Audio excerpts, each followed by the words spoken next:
નમસ્કાર મિત્રો, અમારા વિડીયોમાં આપનું હાર્દિક સ્વાગત છે। જો અમારી વાત પસંદ આવે તો અમારી ચેનલ લાઇક શેર અને સબસ્ક્રાઈબ કરવાનું ભૂલશો નહીં। સંબંધ બદલી થઈને આવેલ દિનકર માટે આ શહેર નવું હતું। બજારમાં ફરતા ગંજી લેવાનું યાદ આવ્યું। એક નાની દુકાન જોઈ તેમાં દાખલ થયો। અંદર એક સ્ત્રી સામાન ઠીક કરી રહી હતી। તેણે દિનકર તરફ જોયું, થોડીવાર જોતી જ રહી અને બોલી, તમે દિનકર?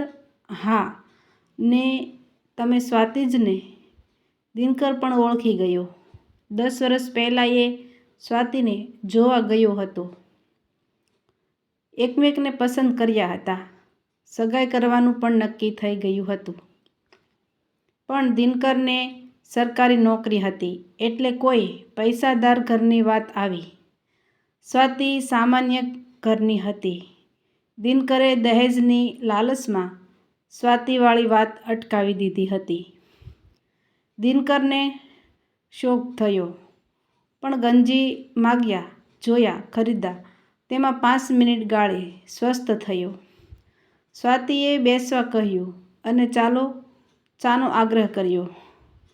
એ સ્વાતિને જોતો જ રહ્યો।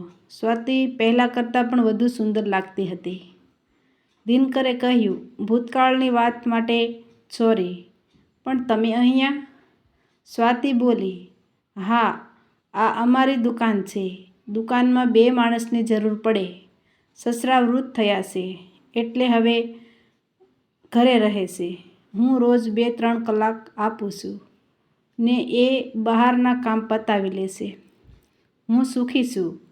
મારે 9 વર્ષની દીકરી અને 6 વર્ષનો દીકરો છે। દિનકરે નિશ્વાસ નાખ્યો। તમને નાતીલામાંથી મારી વાત તો મળી જ હશે। એ પૈસાદારની દીકરી હતી। 3 વર્ષ ઠીક ચાલ્યું। એક દીકરી થઈ પછી તેની આદતોથી તકલીફ પડવા માંડી। કજિયો વધ્યો। અમે છૂટાછેડા લીધા। દીકરીએ લઈ ગઈ। મેં છૂટા થવા 3 લાખ રૂપિયા આપ્યા અને હવે એકલો છું। સમાજ મને લાલચુ માની અવગણે છે ને મને ઘરકંકાસની બીક લાગે છે એટલે કંઈ નવું કર્યું નથી। મારી બદલી અહીં મામલતદાર કચેરીમાં થઈ છે। એટલામાં કેશવ આવ્યો। સ્વાતિએ પતિની દિનકરની ઓળખાણ કરાવી। કેશવે કહ્યું, આ શહેરમાં આપણા ઘર ઓછા છે। આગલી વાતો ભૂલીને સંકોચ વગર મળવા આવતા રહેજો ને કંઈ કામકાજ હોય તો કહેજો। દિનકરે કેશવ સ્વાતિની ખેલદિલી બહુ ગમી। ધીરે ધીરે એની સાથે મિત્રતા થઈ ગઈ। અઠવાડિયે 1-2 વાર દુકાન પર અવશ્ય આવે જ।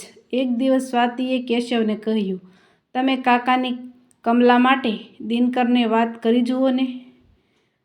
કેશવ હસ્યો, હા, એ સંબંધ થઈ તો શકે પણ એ તારું માનશે। તું જ વાત કર ને। કમલા કેશવના કાકાની દીકરી હતી। ભણેલ ગણેલ અને સમજુ હતી, પણ પગે સામાન્ય ખોટ હતી એટલે ક્યાંય ગોઠવાયું ન હતું અને કાકીના અવસાન પછી ઘરમાં ભાભી સાથે સણભણ થયા કરતી। સ્વાતિએ દિનકરને પ્રસ્તાવ મૂક્યો। દિનકરે કહ્યું, સ્વાતિબેન, મેં તમારી વાતમાં ના પાડીને એક વખત તો ભૂલ કરી, હવે બીજી નથી કરવી। તમે જે અમારું ભવિષ્ય વિચાર્યું હશે તે સારું અને સાચું જ હશે। દિનકર કમલાના લગ્ન થયા। સ્વાતિના બાળકો દિનકરને મામા અને કમલાને ફઈ કહેતા। આવા જ નવા વિડીયો જોવા માટે અમારી ચેનલ લાઇક શેર અને સબસ્ક્રાઈબ કરજો।